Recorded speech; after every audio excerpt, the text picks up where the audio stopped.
शहर के जाने माने रईस हीराचंद और उनकी पत्नी सुजाता की चमचमाती महंगी कार बंगाल की एक पुरानी बस्ती की सुनसान गली में एक बेरौनक से पुराने मकान के बाहर आकर रुकती है। सुजाता, ये तुम मुझे किस जगह लेकर आई हो? ये तो कोई गरीबों की बस्ती लगती है। यहाँ ऐसा क्या है? हीराचंद के कुछ भी समझ में नहीं आ रहा था कि सुजाता उसे ऐसी अजीब सी जगह क्यों लाई है, जिस मकान में दिन में भी अंधेरा दिख रहा था और धुआं उठ रहा था। आप मेरे साथ अंदर चलिए, सब समझ जाएंगे। यहाँ हमारी हर समस्या का समाधान मिलेगा। सुजाता और हीराचंद आशंकित कदमों से उस मकान में दाखिल होते हैं। तभी उन्हें किसी महिला की बाहरी आवाज सुनाई पड़ती है। चले आओ, चले आओ। हीराचंद ने देखा कि उस मकान के अंदर अंधेरा था। अचानक हीराचंद की निगाह एक कमरे की ओर पड़ी, जिसके अंदर हल्की हल्की सी रोशनी आ रही थी और उस कमरे के अंदर से धुआं उठ रहा था। शायद उस कमरे के अंदर आग जल रही थी। ये किसकी आवाज है? यहाँ इतना अंधेरा क्यों है और ये धुआं कैसे उठ रहा है? मेरा तो यहाँ दम घुट रहा है। सुजाता और हीराचंद धीरे धीरे कदमों से उस कमरे के अंदर चले गए।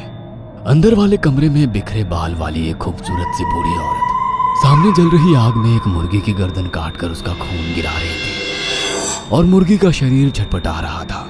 ये देखकर सुजाता को उबकाई आने लगी। हीराचंद ने सुजाता की ओर देखकर कहा, तुम ही मुझे यहाँ लेकर आई हो और खुद ही घबरा रही हो। कौन है ये भयानक सी शक्ल वाली औरत और हम यहाँ क्यों आए हैं? अचानक उस औरत ने एक झटके में मुर्गे की गर्दन धड़ से अलग कर दी। ये देखकर सुजाता के मुंह से चीख निकल गई और सेठ हीराचंद भी सहम गया। वो बहुत डरावना नजारा था। ये अघोरा ताई हैं। ये हमें अपनी काली तंत्र विद्या से संतान सुख प्रदान कर सकती हैं। इसलिए मैं आपको यहाँ लेकर आई हूँ। कैसी बात करती हो? जहाँ बड़े से बड़े डॉक्टर सफल नहीं हुए, वहाँ ये मामूली औरत क्या कर लेगी? हीराचंद की बात सुनकर अघोरी ताई ने गुस्से से हीराचंद की ओर देखकर कहा, नादान हीराचंद, काली विद्या में इतनी शक्ति है कि मरे को भी जिंदा कर दे। संतान पैदा कराना कौन सा मुश्किल है? तुम्हें मेरा नाम कैसे पता? क्या तुम सच में हमें संतान सुख दिला सकती हो? तुम जितनी दौलत मांगोगी मिल जाएगी, अगर ये संभव है तो। संतान का नाम सुनते ही हीराचंद की आंखों में चमक आ गई। वह संतान के लिए कुछ भी कर सकता था। तुम लोगों को मुझे एक नवजात शिशु लाकर देना होगा। मैं उस शिशु की बलि चढ़ा दूंगी और फिर वही शिशु तुम्हारे घर में फिर से जन्म लेगा। नवजात शिशु की बलि का नाम सुनते ही सुजाता और हरिचंद डर के मारे सिहर गए, पर उनकी आंखों में उनकी संतान का सपना ज्यादा बड़ा था। वो सब करने को तैयार थे। अघोरा ताई, आप जैसा कहेंगे हम वैसा करेंगे। बस हमें संतान सुख दिला दो। बिना वारिस के हमारी दौलत किस काम की? संतान सुख के लिए अंधे हो चुके सुजाता और हरिचंद अपनी नौकरानी शीला से एक नवजात बच्ची चोरी करवा के अघोरी ताई को दे देते हैं।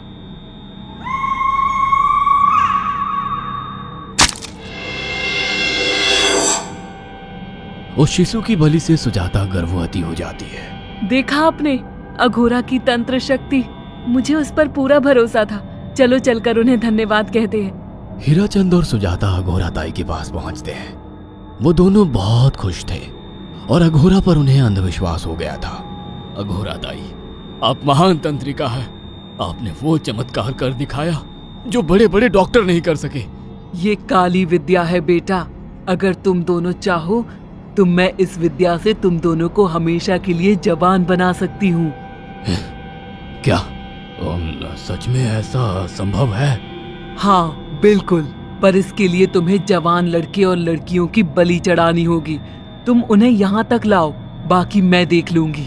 जवान रहने की लालच में अंधे सुजाता और हरिचंद एक अनाथ आश्रमों से हर रोज एक लड़की या लड़के को गोद लेने के बहाने अघोरी के पास बलि चढ़ाने ले जाने लगे।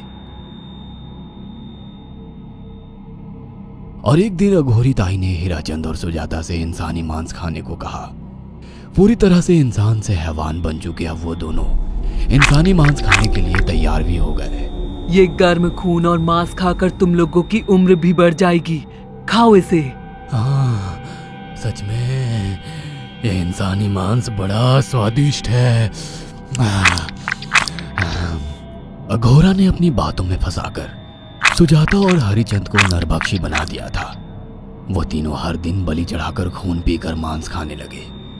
नौकरानी शीला भी नए शिकार लाने में उनकी मदद करती थी, मगर एक दिन शीला को शिकार नहीं मिला। मेम साहब, आज एक भी शिकार हाथ नहीं लगा और मैं बहुत थक गई हूँ और घर जाकर थोड़ा आराम करना चाहती हूँ। कोई बात नहीं शीला, एक छोटा सा काम है, तुम हमारे साथ चलो, लौटते में हम तुम्हें घर छोड़ देंगे। जी मेम साहब। शीला नहीं जानती थी कि शिकार नहीं मिलने से सुजाता और हरिचंद अंदर से बौखला गए थे और उनके दिमाग में एक शैतानी चाल चल रही थी। सुजाता, ये बेहोशी की दवा है। शीला के कार में बैठते ही तुम उसे सुंघा देना। आज हमें इसी की बलि देनी होगी। इसने हमारे यहाँ का बहुत खाना खाया, अब हम लोग इसे खाएंगे। वैसे भी ये आगे चल के हमारे लिए खतरा बन सकती थी। कार में बैठते ही सुजाता शीला को बेहोश कर देती है और वो लोग सीधे अघोरी ताई के यहाँ पहुंच जाते हैं, जहाँ अघोरी ताई शीला की बलि चढ़ा देती है और तीनों मिलकर उसे नोच कर खाते हैं। अघोरी ताई, हमको बलि चढ़ाते हुए पूरा 1 साल हो गया है। हमारा बेटा भी साल भर का हो चुका है। अब और कितनी बलि देनी होगी? बस एक आखिरी क्रिया और बची है, उसके बाद तुम दोनों हमेशा के लिए जवान हो जाओगे। कैसी क्रिया अघोरा ताई? 3 दिन बाद सूर्य ग्रहण है, हमें पास के घने जंगल में एक विशेष क्रिया करनी होगी। उसके बाद तुम लोग कभी बूढ़े नहीं होगे।